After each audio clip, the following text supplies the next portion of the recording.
बिस्मिल्लाहिर्रहमानिर्रहीम। तो दोस्तों, ये नाउन है। What is noun? नाउन किसे कहते हैं? दोस्तों, नाउन का नाम भी कहते हैं और इसम भी कहते हैं।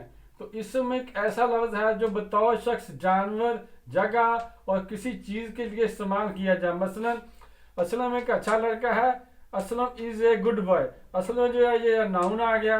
अफजल एक तालिब इल्म है, अफजल इज ए स्टूडेंट। ये अफजल इधर आ गया, अपना नाउन आ गया। ये मेरी बिल्ली है, दिस इज माई कैट। ये कैट है, ये नाउन आ गया। फिर काऊ गिव्स मिल्क, गाय दूध देती है, ये काऊ है, ये नाउन है। इसी तरह एप्पल इज स्वीट, सेब मीठा है। एप्पल जो चीज का नाम है, ये नाउन आ गया। फिर Lahore is the capital of Punjab, यानी जो लाहौर है जगह का नाम है, तो लाहौर पंजाब का दारखिलाफा है। तो ये था दोस्तों नाउन। इंग्लिश में इसे उर्दू में नाम कहते हैं। तो दोस्तों, वीडियो देखने का शुक्रिया। अगर आपको ये वीडियो पसंद आई है तो चैनल को सब्सक्राइब कर दें, ताकि आने वाली वीडियो में अच्छी से अच्छी आपके मिलते रहें।